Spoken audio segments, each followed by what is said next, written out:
আসসালামু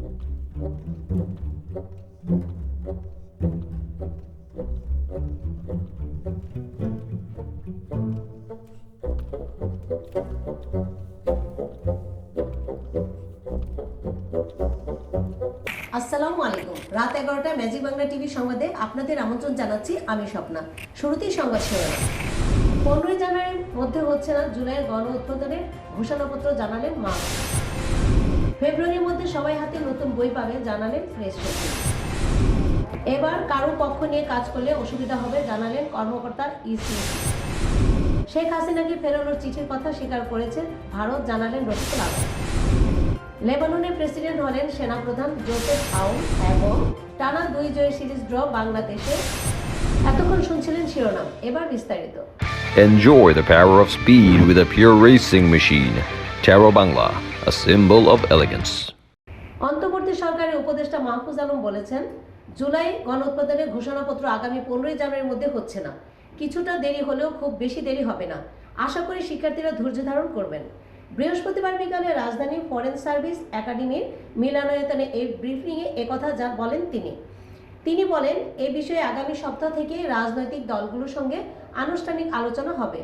সবার মতামতের ভিত্তিতে ঘোষণা আসলে সেটা আরও কার্যকর হবে। সব রাজনৈতিক পক্ষ গণ উৎপাদনের পক্ষে শক্তির সঙ্গে আগামী সপ্তাহে জানানো হবে। সরকারের এই উপদেষ্টা বলেন, সংস্কার কমিশনগুলোর রিপোর্ট আসলেই সংস্কার কাজ শুরু হবে। সবাইকে ঐক্যমত পৌঁছানোর দরকার। ঐক্যমতে পৌঁছাতে পারলে এটা সমাধান আসবে। ফেব্রুয়ারি মাসের মধ্যে সবাই হাতে নতুন বই পাবে বলে জানিয়েছেন প্রধান উপদেষ্টা মহাসচিব রফিকুল আলম। অন্তর্বর্তী সরকার এটি নিয়ে কাজ করছে বলেও জানান তিনি। বৃহস্পতিবার বিকালে রাজধানীর ফরেন সার্ভিস একাডেমির মিলনায়তনে এক ব্রিফিংয়ে তিনি এসব কথা বলেন। রফিকুল আলম বলেন, আওয়ামী লীগের আমলে 1 জানুয়ারি বই উৎসব করলেও সবার হাতে নতুন বই যেত 3 থেকে 4 মাস পর। এবার ফেব্রুয়ারির মধ্যে সবার হাতে বই পৌঁছে যাবে। আগামী বছর থেকে জানুয়ারি 1 তারিখে সবার হাতে বই তুলে দেওয়া হবে বলেও জানান তিনি।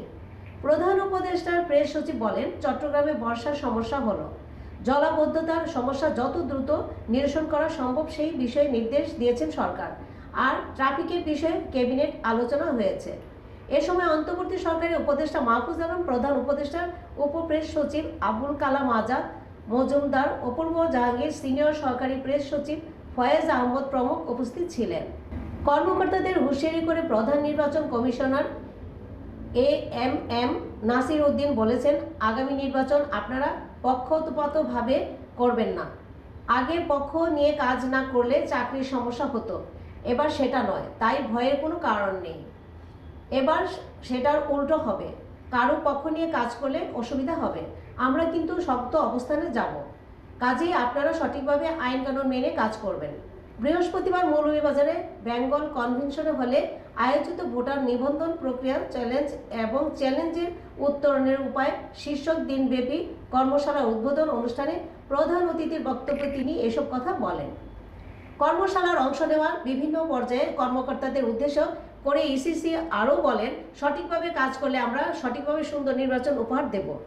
তিনি বলেন, নির্বাচন প্রক্রিয়ার সঙ্গে যারা জড়িত থাকবেন তাদের এবং দেশবাসী ও সবার সহযোগিতা নিয়ে একটি সুন্দর নির্বাচন উপহার দিতে চাই। আমাদের লক্ষ্য একটাই, সুষ্ঠু, সুন্দর ও গ্রহণযোগ্য নির্বাচন দেওয়া। এই নিয়ে আমাদের অন্তরে কোনো দ্বিধাদ্বন্দ্ব নেই। সাবেক প্রধানমন্ত্রী শেখ হাসিনা দেশে ফেরত পাঠানোর বিষয়ে দেওয়া চিঠির বিষয়টি ভারত স্বীকার করেছে বলে জানিয়েছেন পররাষ্ট্র মন্ত্রণালয়ের মুখপাত্র রফিকুল আলম।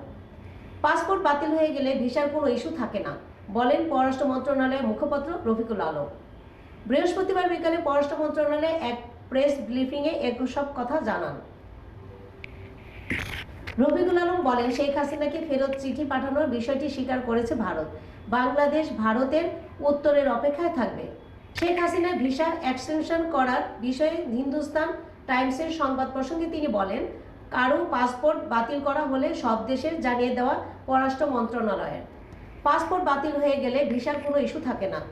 জুলাইয়ের আন্দোলনে আহতদের বিষয়ে মুখপাত্র বলেন, তাদের বিদেশে চিকিৎসার জন্য দ্রুত ভিসাপ্রাপ্ত বিষয়ে কাজ করে যাচ্ছে পররাষ্ট্র মন্ত্রণালয়। এই পর্যন্ত 11 জন বিদেশি চিকিৎসার জন্য পাঠানো হয়েছে। 2 জন চিকিৎসা নিয়ে দেশেও ফিরেছেন। রোহিঙ্গা ইস্যুতে রফিকুল আলম বলেন, সাম্প্রতিক 36 রোহিঙ্গা বাংলাদেশে অনুপ্রবেশ করেছে। সীমান্তের নিরাপত্তা বাহিনী সর্বোচ্চ সতর্ক রয়েছে, কিন্তু কিছু কিছু ক্ষেত্রে আমাদের মানবিক দিকটাও দেখতে হয়। দর্শক, এই পর্যায়ে নিয়ে নিচ্ছি 13 জিবি বিজ্ঞাপন বিরতি।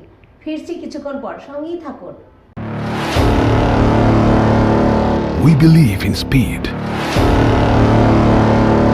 We believe in power. We are built to race. Let's start the joy of riding.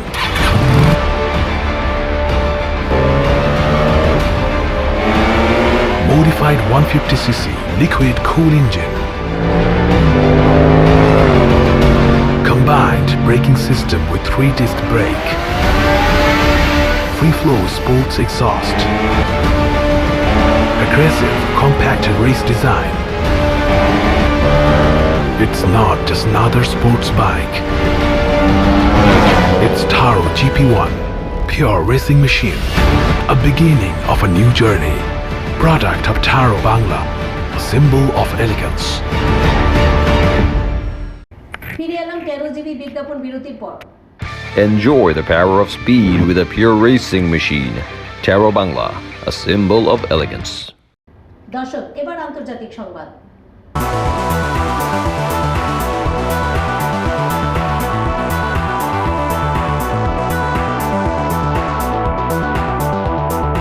পার্লামেন্টের দ্বিতীয় পর্যায়ে ভোট শেষে লেবাননের প্রেসিডেন্ট নির্বাচিত হয়েছেন দেশটির সেনাপ্রধান জোসেফ আউন।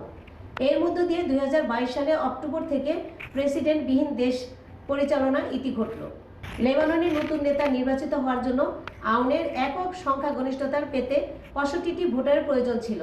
বৃহস্পতিবার বিকালে মধ্যেই তিনি তা পেয়ে যান। সেনাপ্রধান প্রেসিডেন্ট নির্বাচন করতে পেরে উল্লাসে ফেটে পড়েন পার্লামেন্ট সদস্যরা। দর্শক, এবার খেলার খবর।